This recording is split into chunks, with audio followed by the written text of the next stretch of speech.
دوستو، آج کی ویڈیو ہم ایک ایسی حقیقت سے شروع کرنے والے ہیں جو ہمارے چہروں کا رنگ بدل دیتی ہے، اور وہ ہے روح کے نکلنے کا لمحہ۔ نبی کریم صلی اللہ علیہ وسلم نے فرمایا، نیک انسان کی روح ایسے نکلتی ہے جیسے پانی گھڑے سے نکلتا ہے، نہ درد، نہ تکلیف، نہ مزاحمت، بس ایک نرم سی روانی۔ یہ انسان کے اچھے اعمال کا صلہ ہے۔ پھر آپ صلی اللہ علیہ وسلم نے گنہگار کی مثال دی۔ برے انسان کی روح ایسے نکلتی ہے جیسے کانٹوں والا لوہا گیلی اون میں پھنسا ہو اور کوئی اسے زور سے کھینچ لے تو کیا ہوتا ہے؟ اون پھٹتی ہے، کانٹے چبھتے ہیں اور جسم کا ایک ایک رگ درد سے چیخ اٹھتا ہے۔ یہ انسان کے گناہوں کا زبردست نتیجہ ہوتا ہے۔ دوستو، آج کی ویڈیو میں ہم اسی لمحے سے شروع کر کے قبر کے آخری لمحے تک کا پورا سفر جانیں گے۔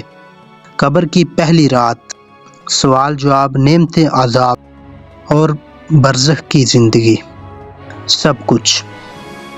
تو آئیں اس حقیقت کے سفر کو شروع کرتے ہیں۔ میت کو قبر میں اتارے جانا۔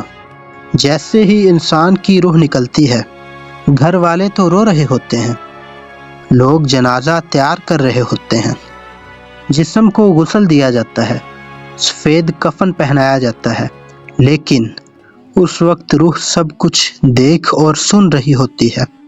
نبی کریم صلی اللہ علیہ وسلم نے فرمایا، میت اپنے کندھوں پر اٹھانے والوں کی آواز تک سنتا ہے۔ جب وہ اسے قبر کی طرف لے جاتے ہیں، پھر انسان کو قبر میں لٹا دیا جاتا ہے، سب باہر نکل جاتے ہیں اور مٹی کے چند ذرات اسے پوری دنیا سے جدا کر دیتے ہیں۔ قبر کی پہلی رات سب سے مشکل اور ڈرا دینے والی ہوتی ہے۔ قبر بند ہوتی ہے، اندھیرا، تنہائی، خاموشی، خوف اور نامعلوم دنیا۔ میت سب کچھ سنتی ہے، قدموں کی آواز تک۔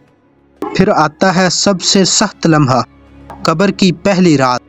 نبی کریم صلی اللہ علیہ وسلم نے فرمایا، قبر کی پہلی رات سب سے زیادہ خوفناک ہوتی ہے۔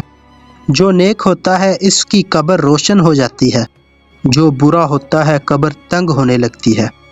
قبر کا سوال و جواب۔ جیسے ہی سب لوگ واپس جاتے ہیں، قبر کے اندر دو فرشتے آتے ہیں جن کے نام منکر اور نکیر ہوتے ہیں۔ ان کی آواز بجلی کی گرج سے زیادہ سخت اور آنکھیں آگ کے شعلوں کی طرح ہوتی ہیں۔ وہ تین سوال پوچھتے ہیں۔ ایک، تمہارا رب کون ہے؟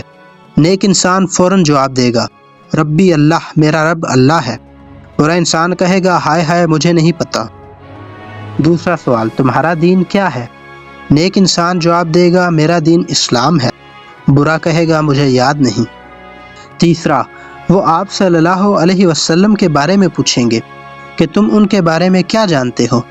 نیک ایمان والا فوراً کہے گا، وہ اللہ کے رسول اور اللہ کے بندے ہیں۔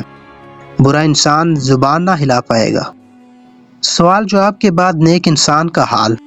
فرشتے کہیں گے، سونے والوں کی طرح سو جاؤ۔ پھر اس کی قبر 70 گز تک کھل جاتی ہے، جنت کی خوشبو آتی ہے، نور پھیل جاتا ہے۔ ایک خوبصورت چہرہ آ کر ساتھ بیٹھ جاتا ہے۔ وہ پوچھے گا، تم کون ہو؟ وہ جواب دے گا، میں تمہارے اچھے اعمال ہوں۔ پھر اس کے لیے جنت کی کھڑکی کھول دی جاتی ہے۔ وہ خوش ہو کر کہتا ہے، یا اللہ، قیامت جلدی لے آ تاکہ میں اپنے گھر جنت پہنچ جاؤں۔ سوال جواب کے بعد برے انسان کا حال۔ منکر نکیر کے جانے کے بعد قبر تنگ ہو جاتی ہے، پسلیاں ایک دوسرے میں گھس جاتی ہیں، اندھیرا اور زیادہ گہرا ہو جاتا ہے، آگ جیسی گرمی محسوس ہوتی ہے، سانپ اور بچھو مسلط کر دیے جاتے ہیں۔ پھر ایک بدصورت چہرہ آتا ہے۔ میت پوچھتی ہے، تم کون ہو؟ وہ کہے گا، میں تمہارے برے اعمال ہوں۔ پھر اس کے لیے جہنم کی کھڑکی کھول دی جاتی ہے۔ وہ چیخ کر کہتا ہے، یا اللہ، قیامت نہ آئے، مجھے عذاب اور بڑھ جائے گا۔ برزخ کی زندگی کیا ہے؟ قبر کے بعد جو مرحلہ شروع ہوتا ہے اس کو برزخ کہتے ہیں۔ برزخ نہ تو دنیا ہے نہ آخرت، بلکہ ان کے درمیان ایک انتظار کی دنیا ہے۔